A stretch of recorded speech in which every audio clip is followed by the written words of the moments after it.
Assalamualaikum warahmatullahi wabarakatuh, sobat RH sekalian. Jumpa lagi kita di channel yang keren. Keren jadi. Siap ya, sobat RH sekalian. Saya kebetulan berada di satu tempat. Ini bersama si manusia merdeka.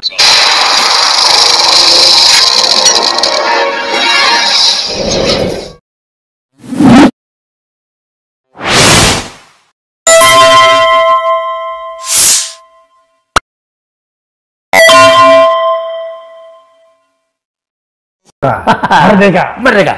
Tapi kelihatannya ada apa light, bukan? Ada lightnya di situ nggak bagus. Kita pindahkan sedikit. Nah, sini. Nah, ada juga di situ. Iya, rupanya harus di sini. Ya udah, kita balik. Udah, harus dibalik. Walaupun sudah light, tapi ya namanya juga manusia merdeka, jadi merdeka aja. Oke. Daeng, siap. Puang Daeng, ini Puang Daeng ya. Apa yang Daeng observasi atau Puang observasi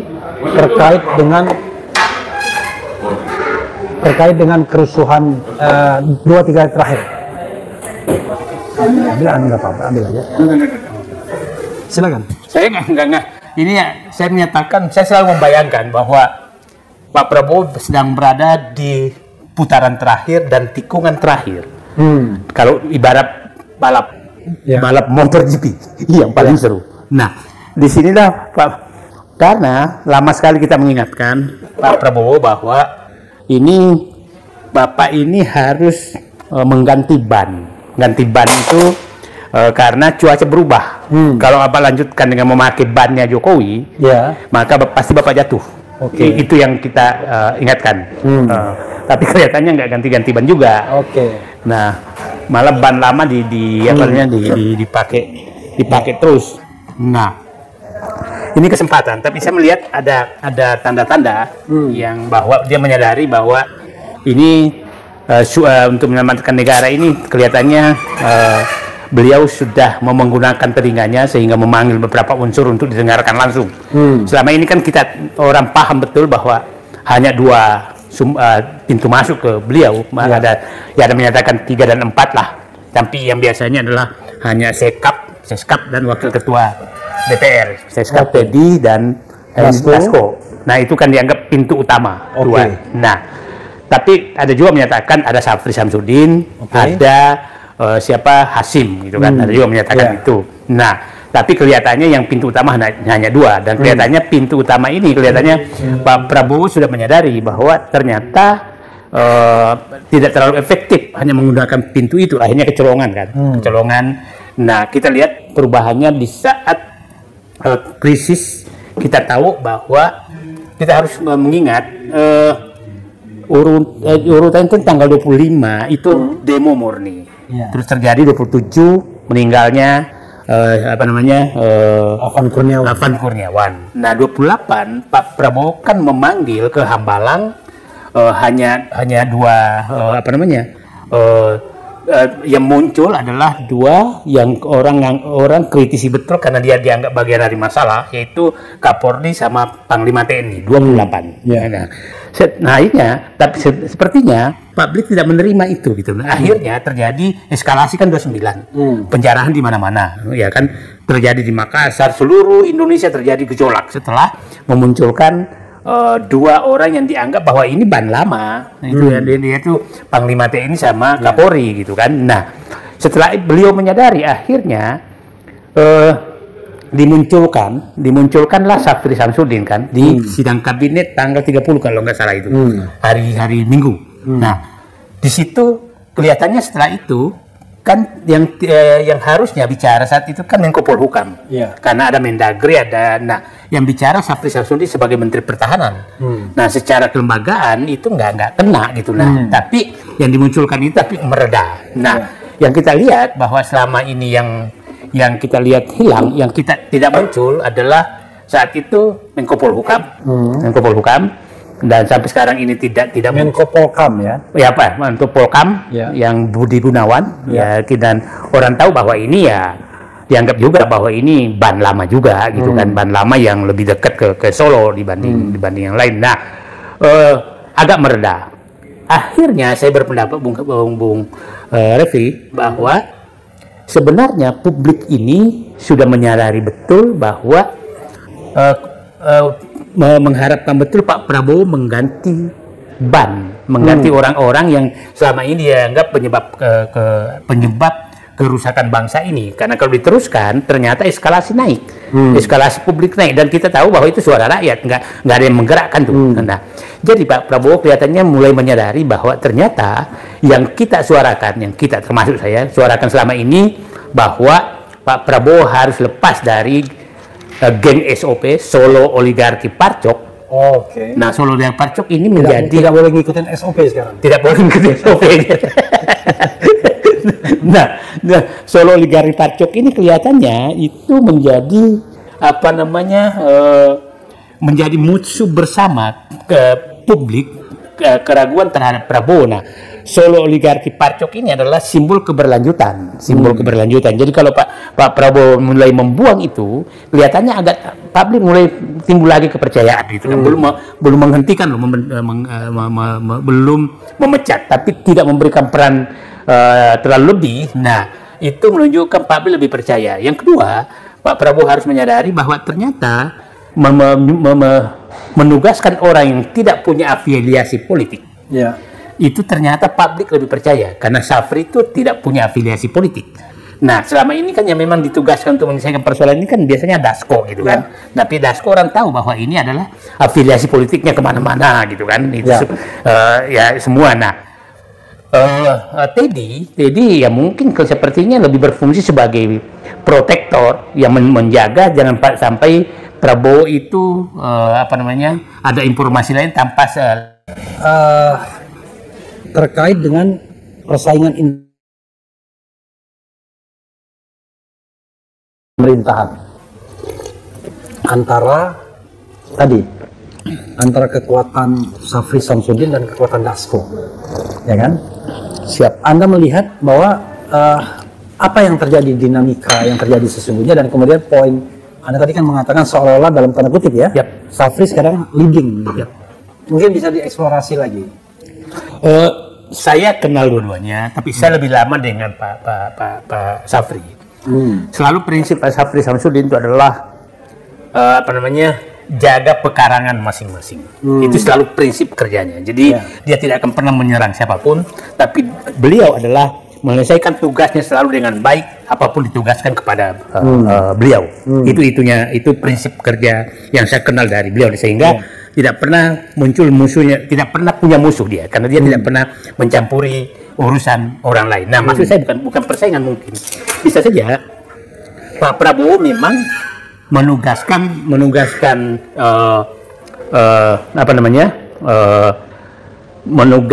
selama ini menugaskan Dasko untuk menyelesaikan wilayah abu-abu. Yang Syafri ditugaskan untuk menyelesaikan wilayah hitam putih. Sehingga kalau kita lihat yang ditugaskan ke Pak Syafri kan adalah penertiban tambang dan penertiban sawit. Nah, itu hitam putih itu. Nah, tapi wilayah abu-abu politik tidak ditugaskan. Tapi sepertinya Pak Syafri mulai agak ditarik ke dalam seperti gini lah. Ke dalam abu-abu itu. Di dalam abu-abu kan begini. Ketemu ormas Islam, Syafri yang mendampingi gitu. Nah, jadi mungkin saja wilayah kemasyarakatan sekarang Syafri juga yang selama ini nggak pernah ditugaskan. Lihat setiap acara yang mendampingi sekarang hanya beliau dengan ormas, dengan apa, saya nggak tahu kemarin waktu dengan BEM dengan siapa, tapi saya apakah dia ikut juga bersama menerima dengan BEM itu, nah saya nggak tahu, tapi saya melihat sekarang mulai ditarik ke wilayah kemasyarakatan gitu, wilayah kemasyarakatan gitu.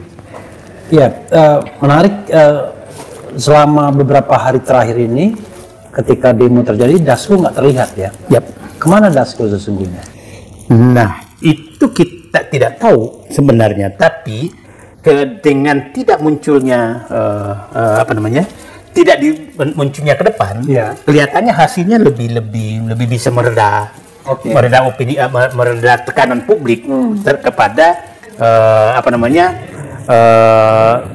Presiden Prabowo. Dan kita harus ingat, pasti orang-orang yang seumur kita masih ingat lah bagaimana Safri dulu muncul di 98 gitu kan.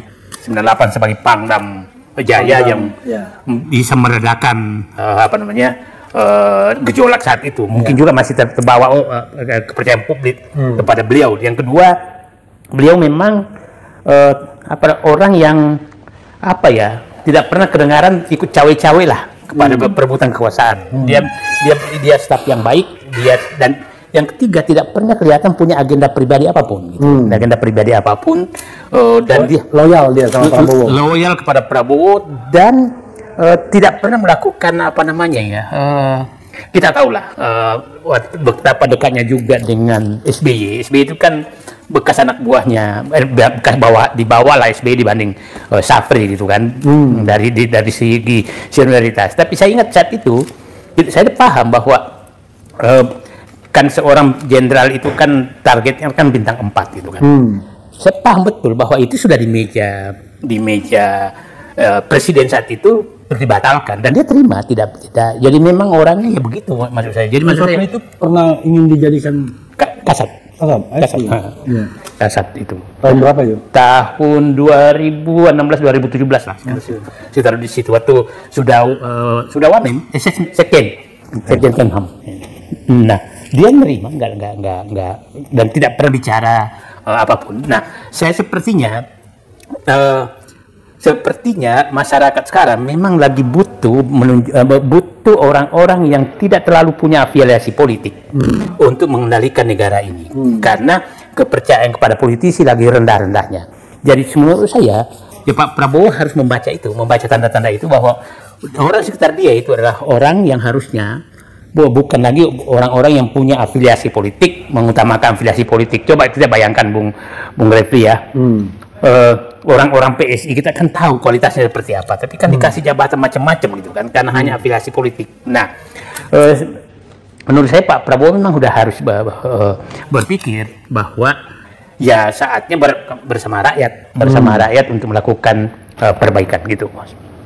Oke, saya kembali kepada satu isu common responsibility gitu ya. Tentu kalau presiden kan penanggung jawab tertinggi, tapi nggak mungkin juga setiap saat ada kejadian kita selalu menuntut presiden mundur, kan nggak mungkin. Tapi bagaimana dengan seorang Kapolri yang kok dimundurkan tidak, tapi untuk tahu diri agar dia mundur sendiri juga nggak mau juga dia.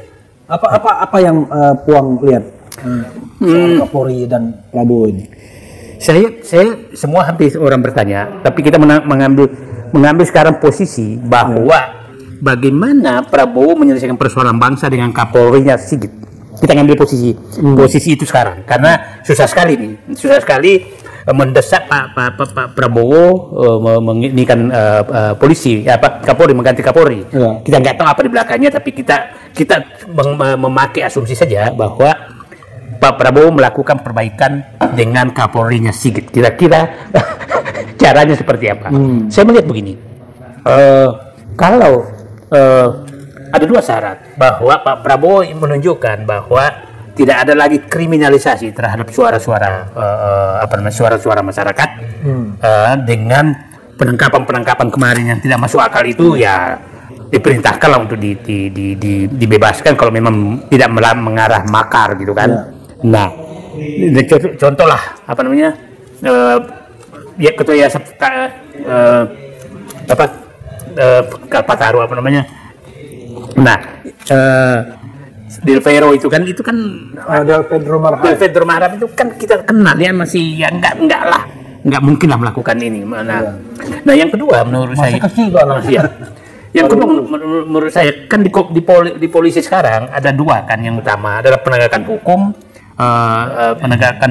dan menjaga ketertiban masyarakat. Nah, kalau Pak Prabowo menunjukkan bahwa memerintahkan tidak boleh ada kriminalisasi, itu agak walaupun Kapolrinya tetap Sigit, maka dia tidak ada masalah, karena aspek penegakan hukumnya bisa ditarik ke Kejaksaan Agung, ke KPK. Nah, pekerjaan besar dua itu tambang dan sawit kan udah dikendalikan oleh Safri. Oleh Safri. Jadi, saya mengharap sih ya Safri memang muncul dulu ke depan deh untuk bahwa biar publik paham bahwa penegakan hukum juga.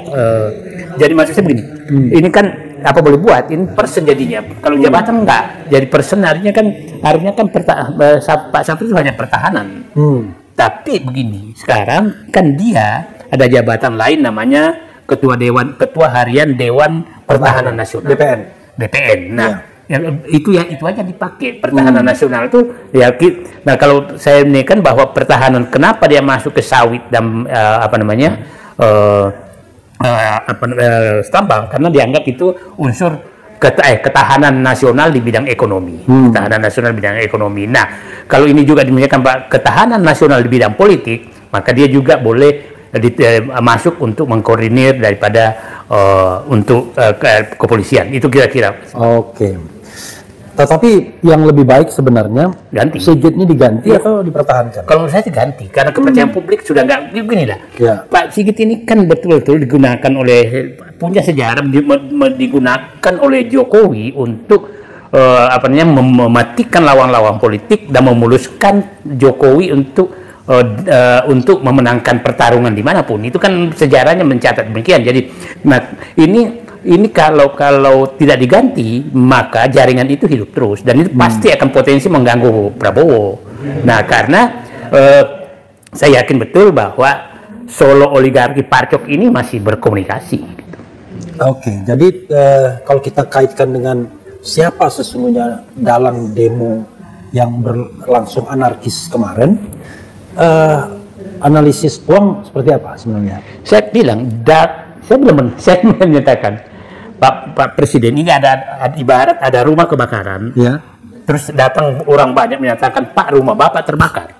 Tapi orang ini hanya memarahi kepada orang yang memberitahu bahwa rumahnya terbakar. Yang ngasih tahu. Oke. Malah dicari pemimpinnya siapa, gitu kan? Oke. Padahal anarkisnya ada di dalam rumah.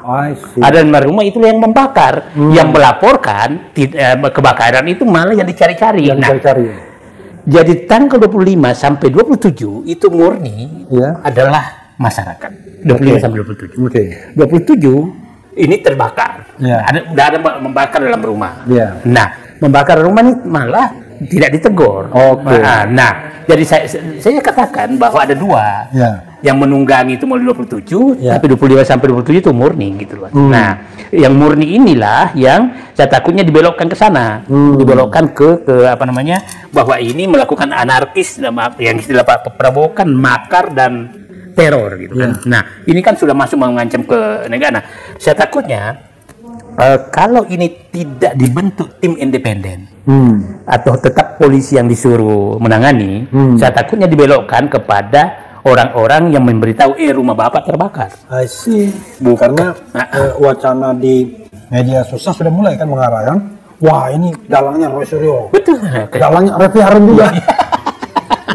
Jadi ketika kita mengkritik ojol, pertemuan ojol, wah adukan ke polisi, sudah memfitnah dan lain sebagainya. Ini ada anak muda namanya Ferry Irwandi yang kemudian dia mengikuti yang pertama kali bersuara siapa-siapa, dia berkesimpulan akun-akun yang banyak terkait dengan sanalah di Solo gitu. Menurut Uang seperti apa keyakinannya? Kalau saya melihat begini, yang punya organisasi, yang punya cara menggerakkan dengan keras, nggak mungkin lah Refli Harun, nggak mungkin lah. Siapa dia? Saya nggak punya uang, dia juga nggak punya garis komando ke bawah. Yang pasti punya garis komando ke bawah adalah orang yang menggunakan itu selama 10 tahun. Dan itu hanya geng Solo yang punya jaringan seperti itu. Dari komando dan uang, garis komando dan uang yang punya hanya dua itu. Jadi udahlah, nggak usah mengarang-arang bahwa ada orang-orang yang mampu menggerak. Nggak bisa menggerakkan, itu bukan sesuatu yang gampang. Jadi ada nulis status di medsos tiba-tiba ditangkap. Nah, ini Pak Prabowo harus hati-hati benar, hati-hati benar. Karena begini, kalau ini salah penanganan, nah kan sekarang ini efektif loh. Pak Prabowo memunculkan Syafri, tolong diam semua tuh rakyat. Jadi maksud saya, arahan Prabowo tuh masih efektif loh ke bawah. Nah, tapi kalau dia salah menangkapin orang-orang yang percaya ke beliau, itu bisa berbalik lagi gitu. Nah, saya pikir langkah beliau untuk nah begini, kan kita lihat juga dengan tidak melibatkan Wapres dalam proses penyelesaian krisis sosial ini, itu kan publik melihat muncul trust kan, muncul trust ke Prabowo. Oke. Nah, coba lihat pada saat Wapres muncul mencoba mengambil inisiatif, ketemuin ojol, kemudian bagi-bagi sembako, bagi-bagi mawar, itu langsung publik marah lagi gitu. Nah, jadi maksud saya Pak Prabowo betul-betul udah harus sadar bahwa publik ada di balik beliau dan mendukung beliau asalkan beliau jadi mandiri dan melepaskan diri dari solo oligarki dan parcok. Itu kan saya pikir. Oke. Dan hati-hati kalau ada upaya untuk membajak kepercayaan masyarakat ini ya. Misalnya dengan menangkap-nangkapi tokoh yang tadi, jaringan nggak punya, financial resources nggak punya, cuman modal ngomong doang. Oke. Closing statement, Puan. Ya, saya berharap Pak Prabowo harus ini hari demi hari, karena semakin yang dituduh makar dan teror itu semakin dipepet, dia akan mengeluarkan semua kekuatannya untuk membalikkan keadaan. Jadi ini adalah berpacu dengan waktu, siapa cepat siapa menang. Dan saya harap Pak Prabowo harus cepat bahwa mengambil kendali dan mengambil langkah-langkah. Memang menurut saya tim independen perlu, dan Pak Prabowo kan kepala BIN kan Prabowo betul. Jadi itulah kalau memang itu buka siapa yang makar sebenarnya, karena saya nggak yakin kalau rekayasa, nggak mungkin lah orang-orang yang baik ini sebagai makar, nggak mungkin. Pasti geng sana yang. Ya, terima kasih Puang Said Didu. Saudara sekalian, di RH Channel sedang live diskusi di kami, silakan juga diikuti. Mudah-mudahan bermanfaat. Nanti juga kita akan mendengarkan tausiah dari Gatot Nurmantio. Siap. Kan Pak Gatot 18 Agustus itu yang yang memprediksi, membuka bahwa akan bukan prediksi bahwa ini ada gerakan sistematis mau menjatuhkan Prabowo 18 Agustus loh, dan ternyata betul terjadi. Dan itu viral di era channel. Iya. Oke. Jadi pidato itu setelah di-upload berkali-kali. Oke. Makasih. Wassalamualaikum warahmatullahi wabarakatuh. Waalaikumsalam warahmatullahi wabarakatuh.